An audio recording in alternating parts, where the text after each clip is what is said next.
नमस्कार, आप देख रहे हैं आज तक। मैं हूं गौरव सावंत और इस वक्त की बड़ी खबर, फिल्म अभिनेता शाहरुख खान के बेटे आर्यन खान को ड्रग्स मामले में क्लीन चिट मिल गई है और इस केस में अब नारकोटिक्स कंट्रोल ब्यूरो के वरिष्ठ अधिकारी समीर वानखेड़े विवादों में फंस गए हैं।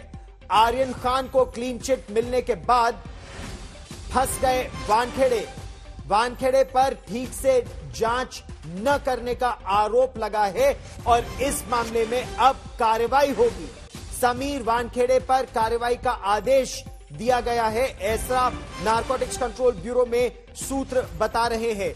एनसीपी ने यह मान लिया है कि शुरुआती जांच ठीक ढंग से नहीं हुई थी। सही जांच न करने के आरोप में कार्रवाई होगी। समीर वानखेड़े पर वो जो शख्स आपको इस समय अपने टेलीविजन स्क्रीन पर दिख रहे हैं, उन पर एक नहीं कई केस इस समय जांच के दायरे में है। और ज्यादा जानकारी के लिए मैं आपको सीधे अपने सहयोगी मुनीश पांडे के पास लिए चलता हूं। मुनीश, जो क्लीन चिट मिली है आर्यन खान को, मोहक जायसवाल को, कुछ लोगों को चार्जशीट किया गया है, कुछ लोग को पूरी तरह से क्लीन चिट दे दी गई है क्योंकि उनके खिलाफ कोई सबूत नहीं मिला। लेकिन जिस तरह से शुरुआती जांच हुई, कहां कहां खामियां थी, कहां कहां गलतियां थी, अब क्या कार्रवाई होगी समीर वानखेड़े के खिलाफ?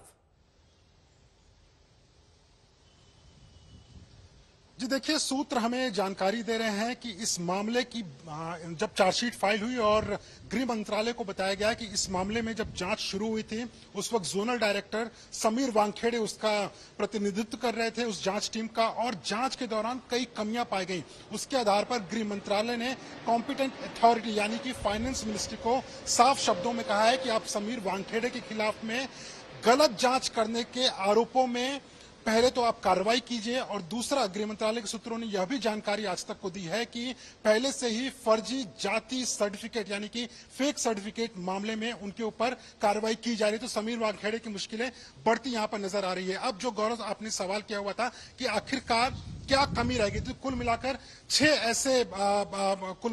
जो एसआईटी है एनसीबी की, उसने 6 ऐसे पहलुओं पर जांच की।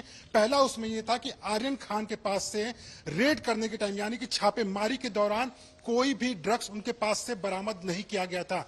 दूसरी और सबसे महत्वपूर्ण बात यह थी कि उस मामले में जब छापेमारी की गई तो जो बाकी लोगों के ऊपर से ड्रग्स बरामद की गई थी, उससे ही आर्यन खान से मिला हुआ ड्रग्स बताया गया था। तीसरा, कंजम्पशन को लेकर यानी कि ड्रग्स का सेवन करने को लेकर आर्यन खान के ऊपर आरोप लगे थे। एसआईटी ने पाया कि उस वक्त की जो तत्कालीन टीम थी, जिसका प्रतिनिधित्व समीर वानखेड़े कर रहे थे, उस वक्त के मुंबई के जोनल डायरेक्टर, उन्होंने आर्यन खान का मेडिकल भी नहीं कराया था। चौथी बात व्हाट्सएप चैट को लेकर कही जा रही है।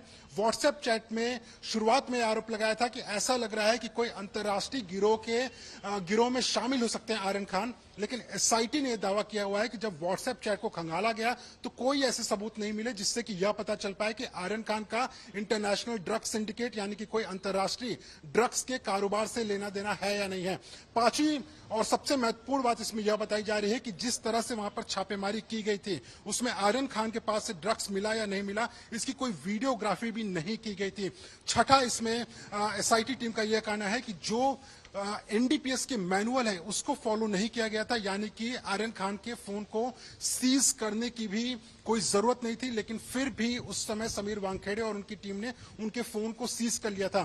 थोड़ी देर पहले मैंने जो एसआईटी के हेड हैं संजय सिंह, उनसे बात की थी।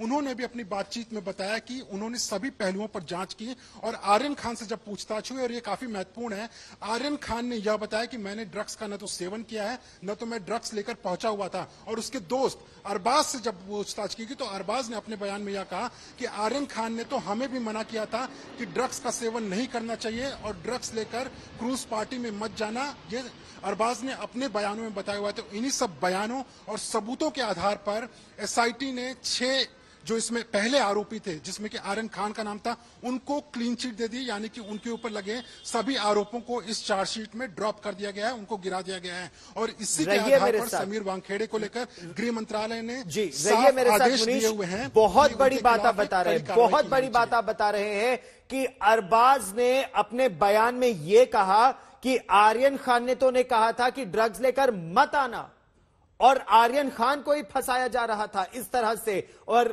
साहिल जोशी मेरे सहयोगी मुंबई से हमारे साथ जुड़ रहे हैं।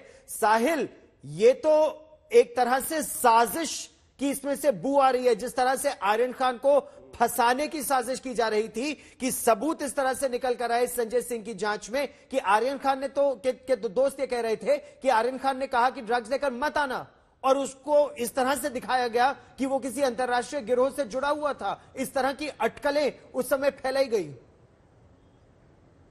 देखिए, जो उस वक्त के एनसीबी अधिकारी जो इस बात का पूरा इन्वेस्टिगेशन कर रहे थे, उन्होंने तो कोर्ट में जाकर यह कहा, क्योंकि जो आप फैलाने की बात कर रहे हैं ये तो जो इनके पब्लिक प्रोसिक्यूटर है, इनकी आर्ग्यूमेंट है, एएसजी जो है एडिशनल सॉलिसिटर जनरल, उनका आर्ग्यूमेंट था कोर्ट में कि ये इंटरनेशनल ड्रग सिंडिकेट के पार्ट है आर्यन खान, और वो यहां पर ड्रग्स का खरीदना बेचने का बिजनेस करते हैं। इस तरीके का आरोप का आर्ग्यूमेंट जो है वो उस वक्त अदालत में की गई थी, जिसके बिना पर आखिरकार उनको हाईकोर्ट से जमानत लेनी पड़ी। 26 दिन उसमें चले गए।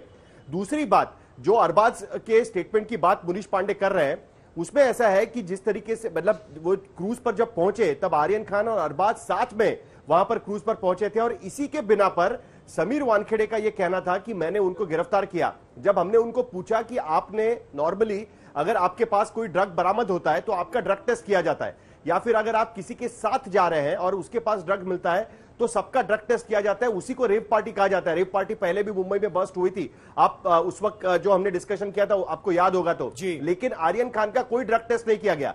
उस वक्त एनसीबी के अधिकारियों की तरफ से यह कहा गया कि हम लोग इसलिए ड्रग टेस्ट नहीं कर रहे हैं क्योंकि हमको पोजीशन मिला है, ड्रग पोजीशन मिला है। किसके पास? अरबाज के पास में। अब अरबाज का जो बयान एनडीपीएस के तहत एनसीबी के अधिकारियों को जो नई एसआईटी को दिया गया, उसके बाद तो यह बात साफ हो गई थी कि ना उनके पास ड्रग्स मिला, ना उनका ड्रग टेस्ट किया गया। उसके साथ साथ वो ये भी कह रहे थे कि हमको ड्रग पीना नहीं है। फिर क्यों आर्यन खान को उसमें लपेटा गया? जो आरोप नवाब मलिक ने गिरफ्तारी के पहले लगाए थे, उन्होंने ही दरअसल ये मामला पहले उठाया था कि जो एनसीबी के विटनेसेस है वो विटनेस टेम्पर्ड विटनेसेस है। उन्होंने इस मामले में पूरी तरीके से पब्लिसिटी बटोरते हुए पैसा ऐंठने की कोशिश की। इस तरीके का आरोप नवाब मलिक ने लगाया था, जिसका इन्वेस्टिगेशन अब तक हुआ नहीं है। मुंबई पुलिस ने भी उस मामले का इन्वेस्टिगेशन नहीं किया है, लेकिन कहीं ना कहीं इस पूरे मामले में गड़बड़ी थी। यह बात नारकोटिक्स कंट्रोल ब्यूरो और सेंट्रल गवर्नमेंट को ध्यान में आई, और इसीलिए समीर वानखेड़े से इन्वेस्टिगेशन निकालकर, जो जोनल डायरेक्टर थे मुंबई के, उनके अगुवाई में जो इन्वेस्टिगेशन चल रहा था वो निकालकर संजय सिंह के तहत एक एसआईटी फाइल की गई, जो दिल्ली एनसीबी में काम करते हैं, और उस एसआईटी ने आखिरकार जाकर ये चार्जशीट फाइल की है।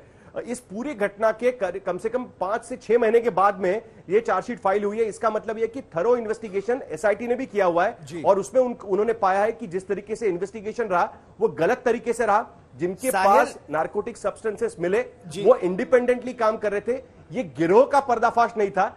कई बार इस तरीके से इंडिपेंडेंटली जो नारकोटिक सब्सटेंस लेके आते हैं, उस तरीके का ये बात चल रही थी। तो ये बहुत ही इंपॉर्टेंट है कि बहुत गंभीर बात है ये। और तंसीम हैदर मेरे सहयोगी हमारे साथ अब जुड़ रहे हैं।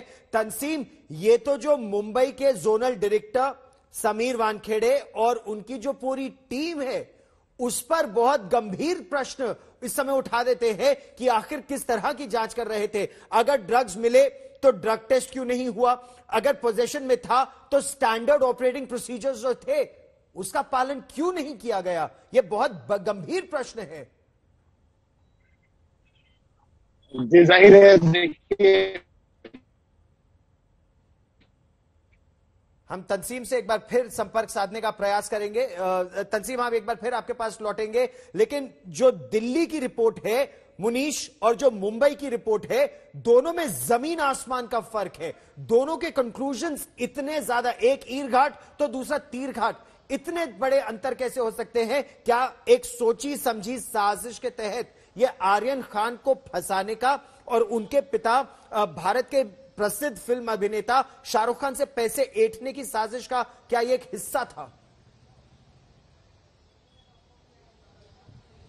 गौरव, मैंने ठीक यही सवाल संजय सिंह से किया, जो कि एसआईटी के हेड है, और संजय सिंह ने यह कहा कि अभी फिलहाल के लिए ये तो हम नहीं बोल सकते कि क्या उस वक्त के जो एनसीबी के अधिकारी थे समीर वानखेड़े, उनका कोई इरादा आर्यन खान या शाहरुख खान को फंसाना था, उनको बदनाम करना था, ऐसा हम साफ तौर पे नहीं बोल सकते। लेकिन उससे लेकर विजिलेंस की एक इंक्वायरी एनसीबी की तरफ से खुद चल रही है।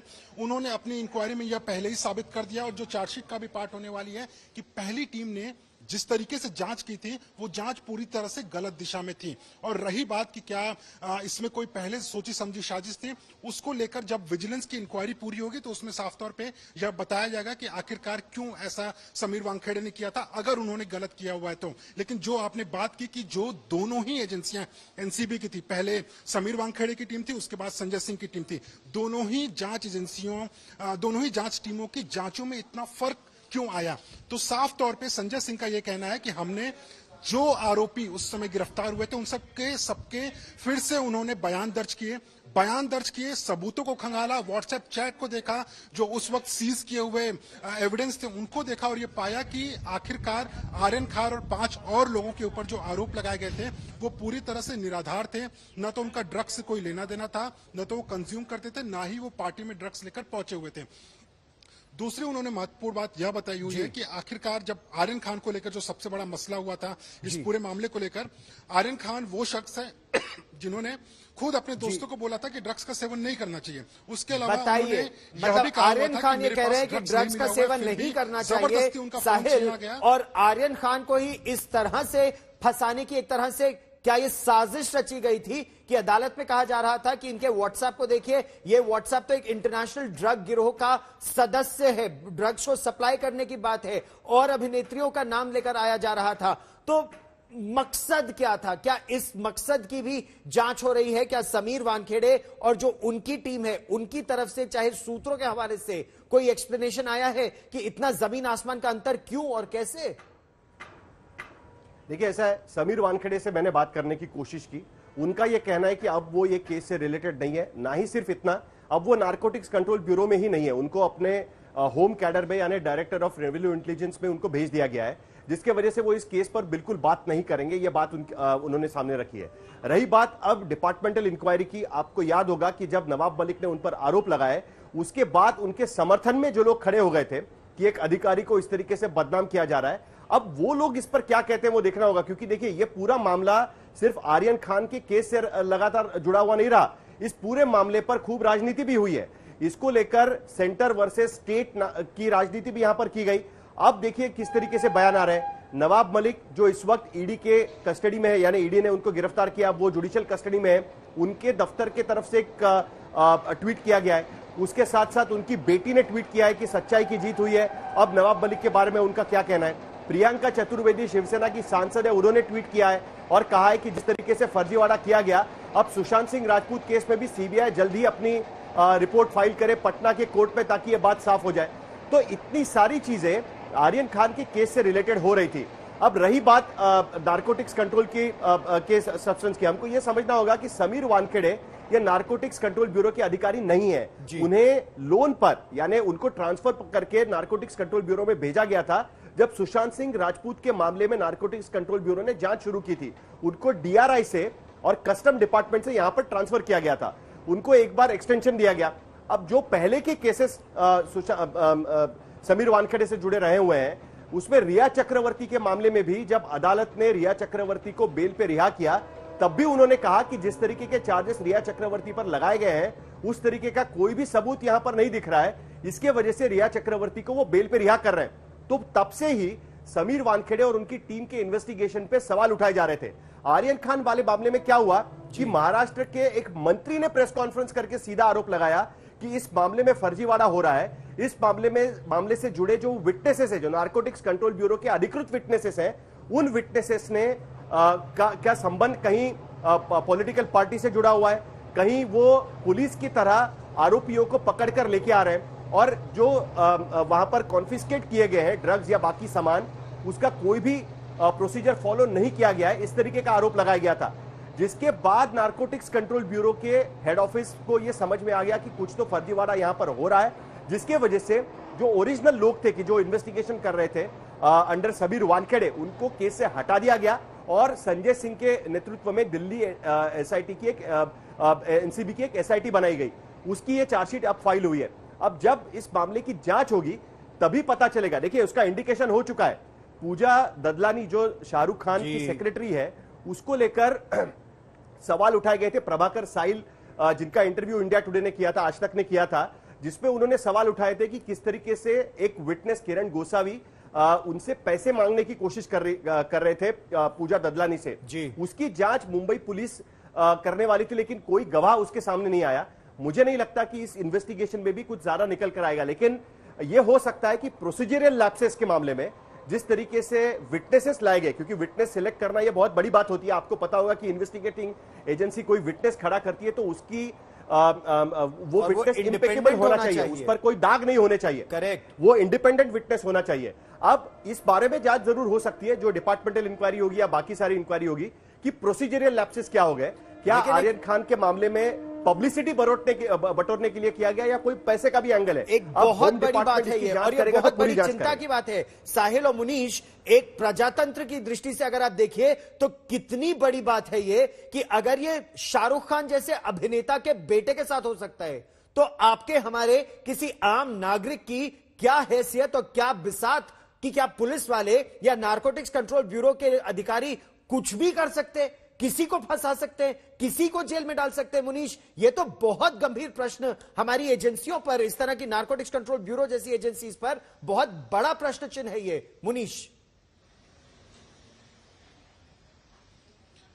जी बिल्कुल गौरव, मैं ठीक एनसीबी का जो दिल्ली में हेडक्वार्टर है उसके सामने ही मौजूद हूं। और देखिए, इसमें सबसे बड़ा सवाल यह खड़ा होता है कि देखिए, अगर आर्यन खान निर्दोष थे और उनके ऊपर गलत आरोप लगाए गए तो एक शख्स 26 दिन तक जेल में रहा, जो कि आज की तारीख में बेकसूर था, उसका ड्रग से कोई लेना देना नहीं था। 26 दिन किसी भी शख्स का, और ऐसे शख्स का जो कि अपना करियर बनाना चाहता है, अपनी पढ़ाई कर रहा है, उसका 26 दिन तक जेल में रहना ये वाकई में दुर्भाग्यपूर्ण है अगर वो निर्दोष है तो।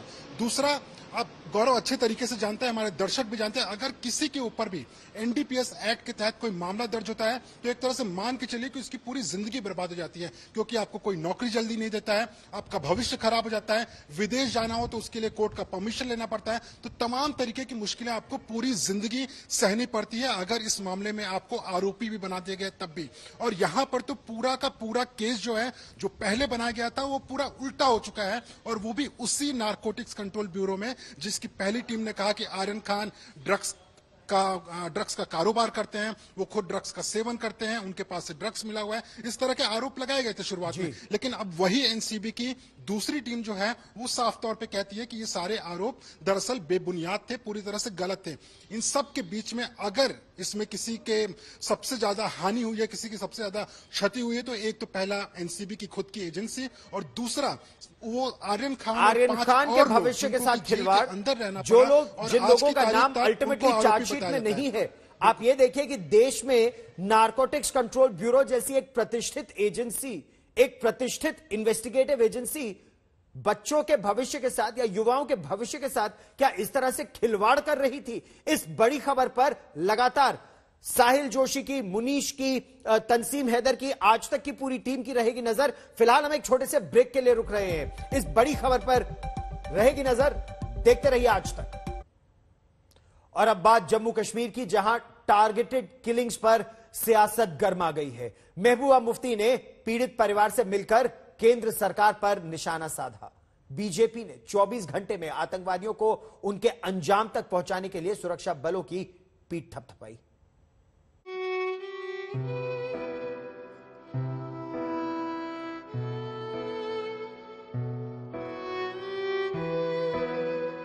जो घर अमरीन के ठहाके और मस्ती से गुलजार रहता था, वहां मातम पसरा है। घर वाले सदमे में हैं। उन्हें यकीन ही नहीं हो रहा कि उनकी बेटी अब इस दुनिया में नहीं है। कायरों ने उनकी बहादुर बेटी को मौत की नींद सुला दिया। अमरीन नहीं रही, लेकिन उसे लेकर कश्मीर में सियासत तेज है। आज पूर्व मुख्यमंत्री महबूबा मुफ्ती अमरीन के घर पहुंची, घर वालों से मिलकर दुख जताया। माहौल गमगीन था। महबूबा ने भी ज्यादा कुछ नहीं कहा, लेकिन पीड़ित परिवार से मिलकर बाहर आते ही केंद्र सरकार पर फूट पड़ी। महबूबा ने कश्मीर घाटी में निर्दोषों की हत्या के लिए केंद्र सरकार की नीतियों को जिम्मेदार ठहरा दिया।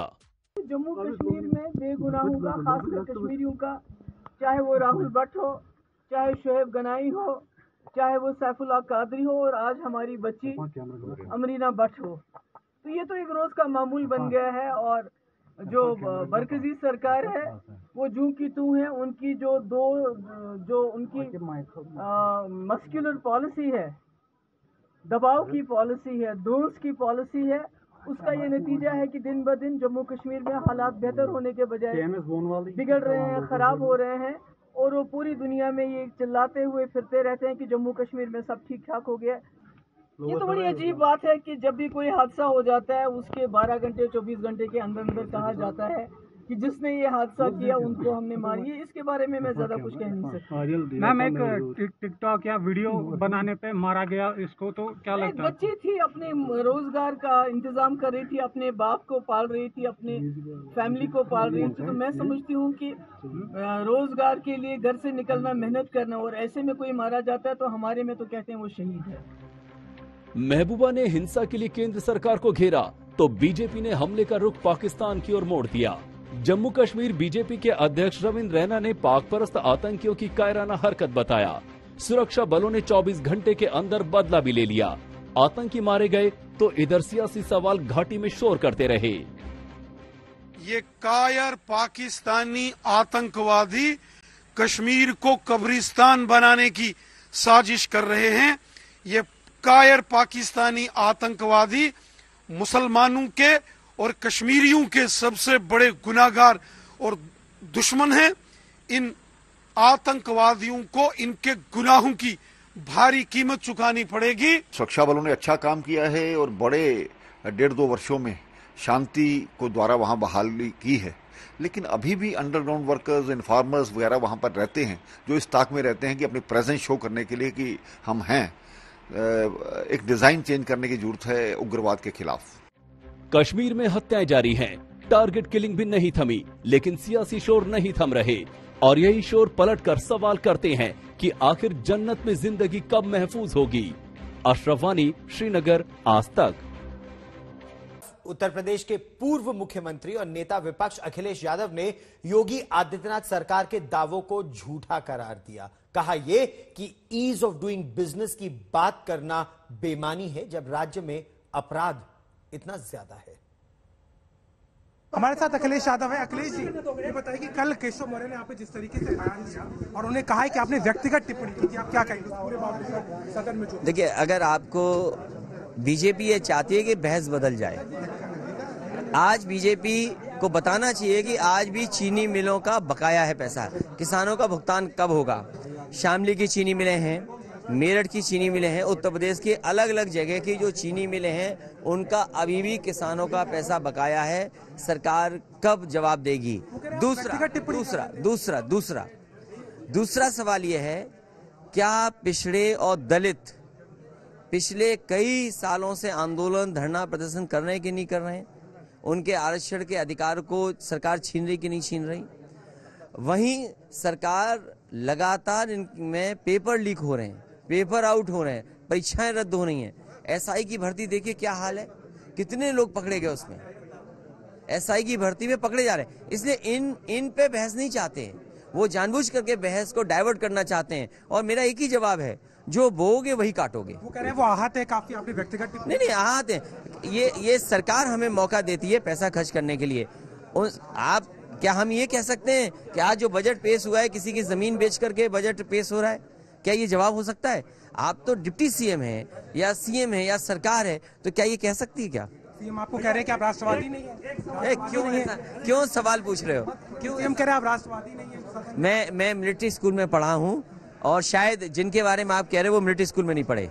साफ तौर पर अखिलेश यादव सीधे तौर पर इस पूरे मामले में कह रहे हैं कि जिस तरीके से विकास के कार्यों को लेकर के बात की गई वो एक व्यक्तिगत टिप्पणी नहीं थी, सरकार का काम ही होता है। और सीधे तौर पर जिस तरीके के जवाब दिए जा रहे थे उसको लेकर के भी सवाल खड़े किए हैं। लखनऊ से कैमरामैन रोहित के साथ अभिषेक मिश्रा, आज तक। आज तक HD, सबसे तेज, सबसे ज्यादा।